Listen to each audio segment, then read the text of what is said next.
Hey everybody! Hi everyone! We're back with more conversations with Sheranna and Debbie. I'm Sheranna. I'm Debbie. This is Debbie.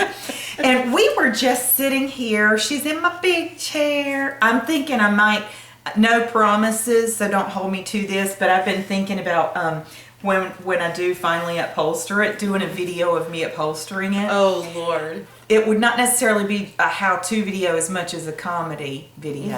I can only imagine. It would. I mean, I can do it. I'm very creative, but it would be funny, I think. We were just sitting here. What would be really funny is if I did it, because one time I was upholstering something, and I am not very handy. I'm creative, but I'm not handy. And I got one of those heavy-duty stapler guns to staple some furniture, and I stapled my finger. Oh, no. Yes, I did. Right there. And then people would actually watch that video, wouldn't they?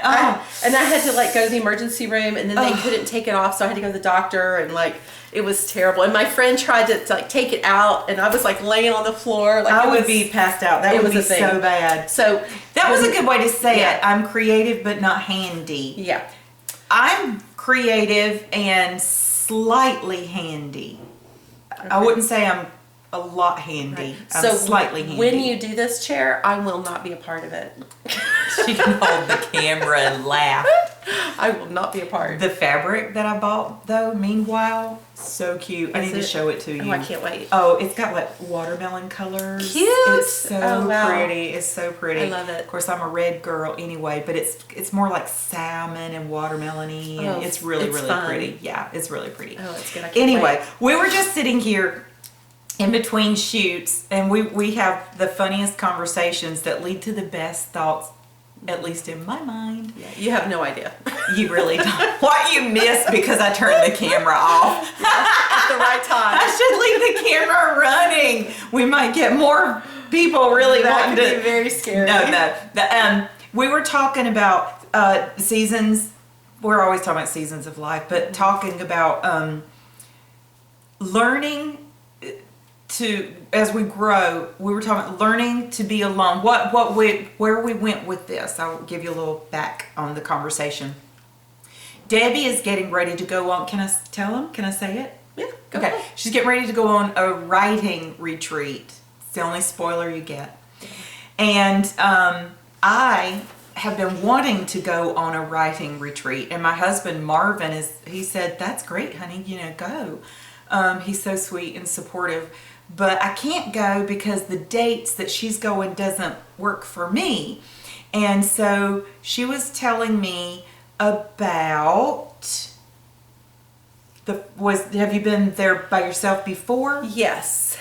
So for about the past 5 years, I've walked through a season in my life where I've gone through a divorce. And I have learned how to be a single person after being married for 20 plus years. Which is a video we have to make one day. That's a story for another day. That's another conversation, but people need to hear it. Yeah, but there is something to it. When you're learning to be a single person, you're learning to be alone. You're learning to be okay with being alone and to embrace it. And I'm a mom of 3 kids, so I'm not alone in that way very often. But several years ago, I felt like I needed to take this time, and I needed to go and be with God. And there was a prophet from South Africa that had come, and he told me, he was like, "Debbie, you need to go away for 3 days, and the Lord will speak to you on the 3rd day." Wow. And I was like, okay. And so I have a good friend who has a mountain house, and so she offered it to me to go.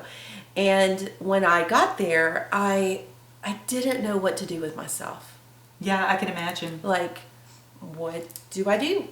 I knew I needed to go. I knew it was what I was supposed to do, but I didn't know how to be alone. I mean, it really is a learned thing, especially if you've been a mom and you've had young kids, and then your kids get older, and there's always kids at your house and people, and then you have a husband. You're never really alone very often. And but now you have a couple of adult children. Yes. And are single. A teenager, and I'm a single person. And you're single. I'm single. Yeah. I had to put that out there. It is what it is. And Yeah. I'm just saying, a catch. Yeah. Yeah. But anyway, so I had to learn how to be alone. Yeah. And it was very hard. It was very hard because you lose yourself so often when we're moms and when we're wives, and we lose who we are. Plus, we change who we are over and over again. That's good. Wait, did you hear that? Because that just spoke to my heart. You lose as a wife and a mom, and for some people, wife, mom, career woman, whatever, all the roles you play, you lose yourself, and then God then your season changes, and so the one that you're trying to find, the you that you're trying to find, may not be who you are anymore. That's right. That's right. That was well said.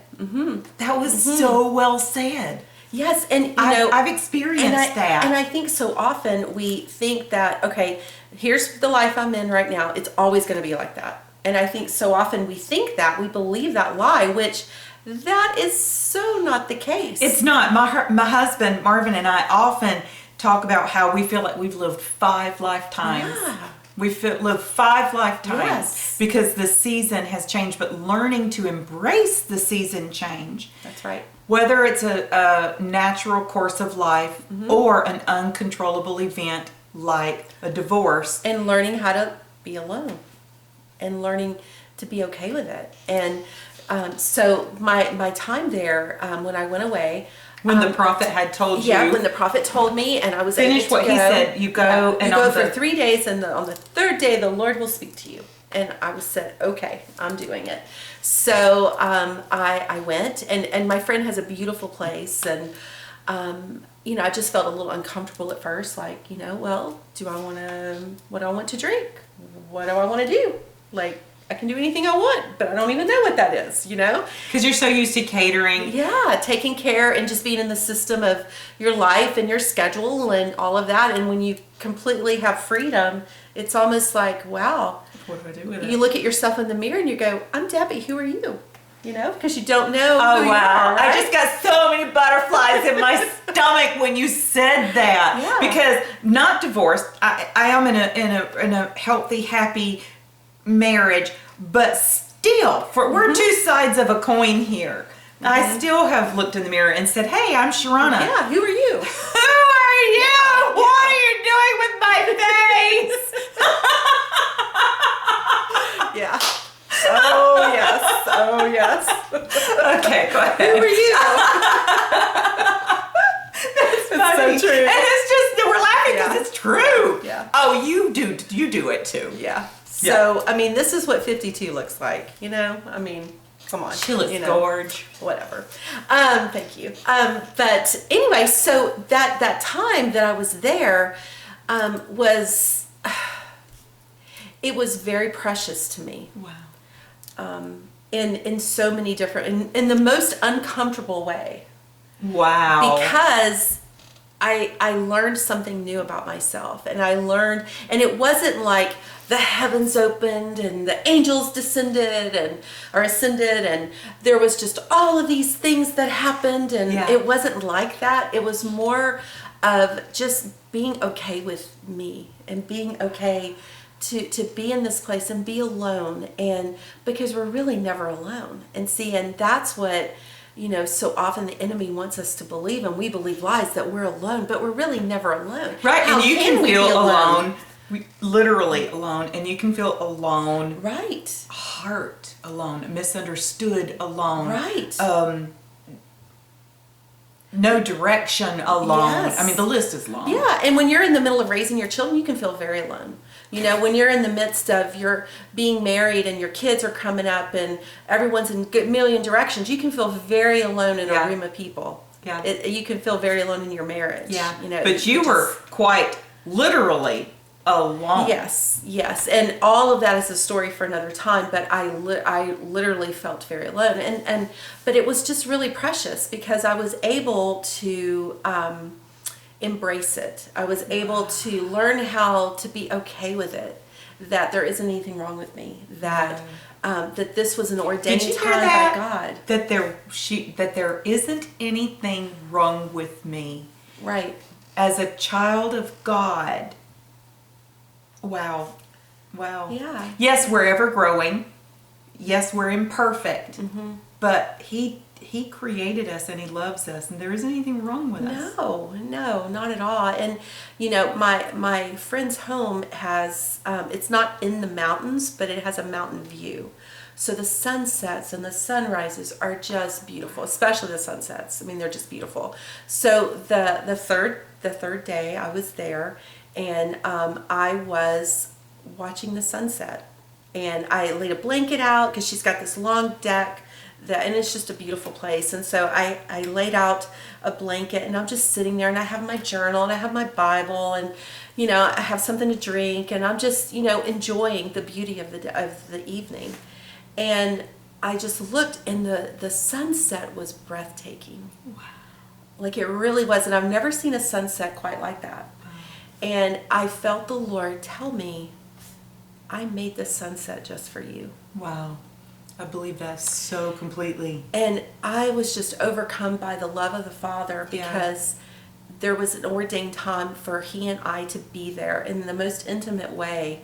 And He created something that He knows. I'm a person of sunsets and sunrises. I love them. I didn't know that about her. I love like that. I go chasing sunrises and sunsets all the time. Wow. Like I do. And I even You're gonna have to stay here spend the night or something so that you can watch the sunrise over there. I totally we have a beautiful I totally will, because I chase them all the time. In fact, on my time hop story this morning was a sunset that Abigail and I, my daughter and I, we went and chased it. That's what we call it. Is chasing You said sunsets. Chasing sunsets. Yeah, that's what we do. What? That's what we You do. said you took a picture of it. Yeah, I'll show it to you. Oh, yeah. okay. Oh, well, I have a picture of the sunset the Lord gave me, but it's on my iPad, so I don't have it with me. But we'll show it in another video if we can, and then you'll just have to watch all the videos so you know everything. That's right. I believe that so completely.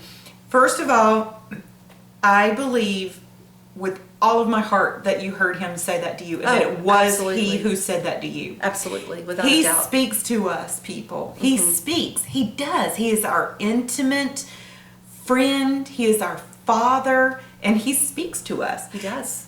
I believe, first of all, that He spoke to you clearly, that He did that just for you, and secondly, I believe that He did that just for you. Oh, He totally did. It was my sunset. I do. It is. I believe it too. If somebody else got to look at it, that was awesome. But it could have been for them too. Yeah. Because God's no respecter of persons. That's how right? God is. Yeah. And I think He says, if you seek me, you find me. And so there could have been other people asking for a sunset too. Right. But don't you think we forget that part? We forget the intimacy. We forget the one-on-one-ness. That's right. My thing is the ocean. Like, I've said this for years. I've told Marvin, probably since we were teenagers, I've said this for years. Probably every time we go to the ocean, I will say to him, when God, eons of time ago, whenever God created the ocean, 6,000 years ago, literally, or in His mind, whatever, whenever the concept of the ocean first dropped into the heart of the Father, He said, because He knew me before He created me, right? At that moment, He said, oh, Sheranna's going to like this place. I have said that every time I've ever been to the ocean. I hear God say, oh, Sheranna's going to like this place. Yeah. Because that's my thing. Well, and think about when, for those of us that are mothers, when we do something for our children and we are so excited because we know how excited they're going to be about it. Yeah. It's even more so because that's how God feels about us, right? Yeah. And it was just, that time was so precious for me. And I had my journal out, and the Lord just started writing me a love letter and telling me how precious I am to Him, and how much He loves me, and how I'm never alone, and how this sunset was just for me at this time, and that He's proud of me and He adores me. And there was just all of these beautiful things. I was just writing as fast as I could. It was just like coming in my spirit, like right. And it was one of those things where I'm like, well, this is why I came. This is why you came. This is why I came. And what a great word. That's a great word for everybody to hear. He loves you. He adores you. You are quite literally the apple of his eye. You were created in his image. That's right. And that thing that you feel connection with, the sunrise, the sunset, which I love too, but the sunrise, the sunset, the ocean, whatever, and you say, God created this just for me, and then the enemy wants to steal it away and say, well, no, a lot of people love that. Well, he is no respecter of persons. That's right.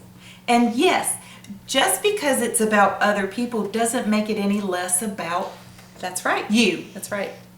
That's right. Salvation is for all.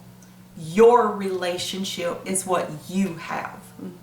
That's right. Yeah, That's right. that's a good word.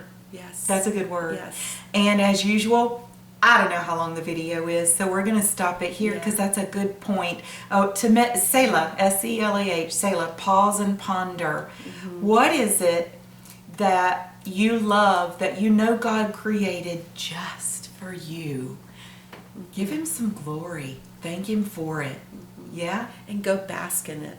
Go bask in it. Yeah. That's good. Yeah. That's Yeah. good. All right. We'll Have a talk to great you again day. soon. Love you. Bye.